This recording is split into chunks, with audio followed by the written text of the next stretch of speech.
Hello, hello, hi, we're recording. All right, my babies. Updates? Not really. Remember, I'm reviewing two courses I took before, but I'm diving into details. I recorded my first episode yesterday of me just reading the book out loud and basically explaining things. Amazing. I think it'll be a good series because a lot of people just don't really, for me, when I was like learning, especially when watching lectures, I connect more when I see somebody stop, look at something, reread it again, and consider it differently, and then come back to it. It was fun. It was an hour. It was fun. It was like, I didn't expect myself to be able to like consistently be speaking out loud for an hour. But lucky I am actually fun to be around, or at least I consider that. But enough of that shit. Today's video is I have to finish something versus spending time with it. Here it is. This is a note that I wrote to myself when I realized there was pressure for no fucking reason. I had no tasks that needed to be done. I had no goals set. Awkwardly enough, things were moving, and I realized that a couple of months later. So remember, this is basically a couple of months old, if not more by this time. And so what happened was I was actually like just kind of doing my thing, reading, writing, finding different snippets of code to write, considering different things. Again, like I'm very much driven by what I'm building, not by the fact that I want to build stuff, right? So it doesn't make my experience when it comes to whatever I'm studying or preparing for any less important or any lower than the level that people that are actually training do.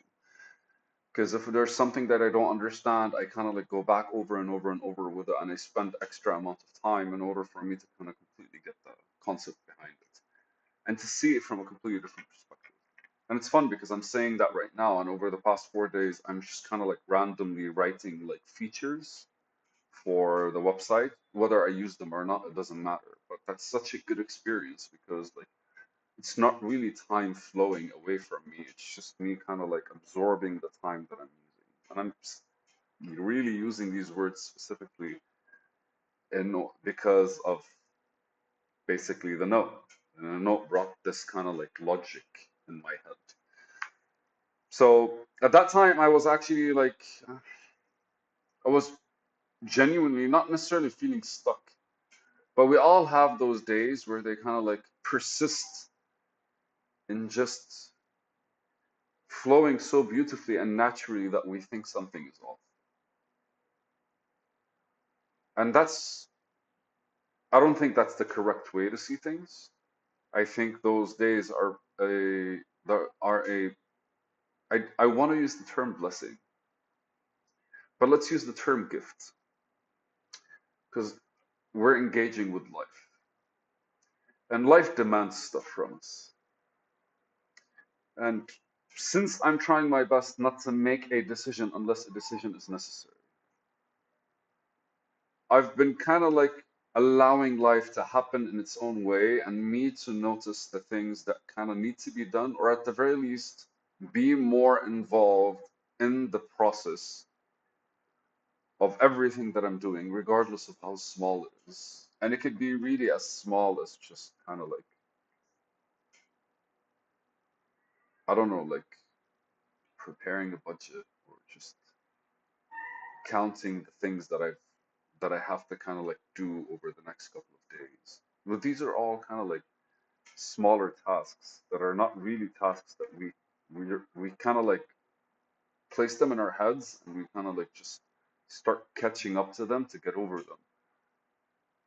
But writing things down, Jeff Bezos says that, really just kind of like removes the issue from your head and gives it an actual like physical place. So it's no longer cluttering. But so have I gone off topic? No. So, anyways, within these days where I was like, I did a lot more videos, I took a lot more notes. So every note, like recently, I write a note every like 2, 3 days. It's because I'm no longer kind of like in my head. So either something kind of clicks and goes like, here you go. Like today I was reading something that was beautiful and I took a note. And what is it that I read? Uh, you can't convince a child that the milk is white. It takes the child like a whole, the mind thinks in abstract because words are used to kind of describe to the mind what the laptop is and all that stuff. So basically, we're basically building our life based on rationally. We're building it based on abstract like notions. Window, door. Why isn't the door called window and the window called door? Well, because you pass through a door. When did we decide that we pass through doors and not pass through windows? Why isn't the door a chair? Right? Like all of these are abstract concepts that we reference in our minds in order to understand that. And what I read today was just that basically the heart doesn't speak the language of words or the abstract language. And the more the mind kind of like creates this kind of like integrates with the abstractness of what our creation in this life, the less it's the uh, the the connection between them basically just kind of like diminishes and weakens. The actual word they used was beautiful. One second. The word that was used was atrophied. The connection between the heart and the mind gradually atrophies. So notes basically at that point were like 3, 4 a day, and they come simply because most of my day was kind of like processing. It's the best word I can say. It's processing. I didn't know what I was processing, but a lot of things were coming out of me that were not necessarily pertaining to work. So I felt some form of like pressure and stress. And it's funny because I sit straight now. I sit a lot better. I definitely walk differently. I definitely walk differently. And it's not just the exercise. Like I've always exercised, but I walk differently because it feels like my energy was placed about around just kind of like relinquishing things in order for me to re-regulate. And it's been like 3 months, and I noticed that like a couple of weeks ago. It's like normally when I'm bloated, I kind of like slouch, but this time I'm kind of like stretched all the way out, and my legs are kind of like floaty. It's such a good feeling. But like these things, I didn't have them before, and right now they're like fully a part of me. And I was imagining that right now I'm imagining like if I just was pressuring myself to start walking straight, I'll be interfering with the process of my body healing, for example, or getting better posture or going back to itself.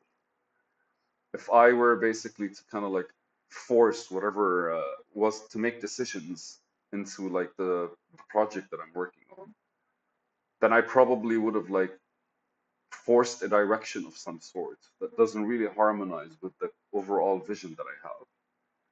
If I were really to kind of like just finish stuff for the sake of finishing them, that I wouldn't really be gaining the experience or just the understanding of what exactly I probably will need to do when the time comes. Because like I wouldn't be building points of reference in my mind. I'll just be like ticking tasks. So my mind will not say this is what we learned today. My mind would say this is what we did today. And so this video is like the difference between I have to finish something versus spending time with it. And it's fascinating because it's very much a Zen thing to say. But the sage basically only does what needs to be done. And the idea behind it is like, why would you want to make a decision? There are many decisions that are already in front of you. All you have to do is take one. Most beautifully said. And the more decisions from in front of you you take, naturally you get to choose because like if you're taking a decision to do something horrible, you can. But that's not the direction you want to go to. But if you decide, you're forcing a direction. So having to finish something versus spending time with it. Because if you spend time with it, you're actually doing it from a procedural perspective. You're just in the process. Eventually, it's going to finish. But that's not all you get was a fulfilled task. You'll get everything in between, which is something that we normally, I think, miss when we set goals.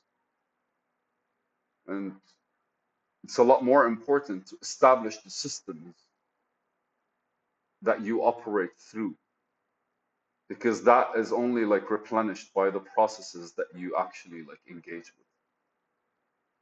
And so effectively, you become the person that can handle these things regardless of how many they are or what they are. And that's your growth. But many tasks, I did a video a couple of weeks ago about grinding and the difference between 1,000 kicks or one kick 1,000 times. Because the concept of grinding is just kicking, kicking, kicking until your kick is strong. But the concept of kind of like allowing what you're doing to become a part of you is basically one kick repeated 1,000 times. Fucking love this shit, man. It's a video. Oh, remember, instead of I have to finish something, I would rather spend time with it and see it through. It's gonna finish eventually. Keep it up. One more video to go.